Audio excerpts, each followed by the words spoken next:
Meaning of Diplock Court. Diplock Court. Diplock Court. Diplock Court.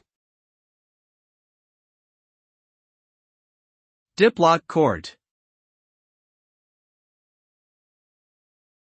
A diplock court is a type of non-jury court used in Northern Ireland to try certain types of high-profile criminal cases, particularly those related to terrorism.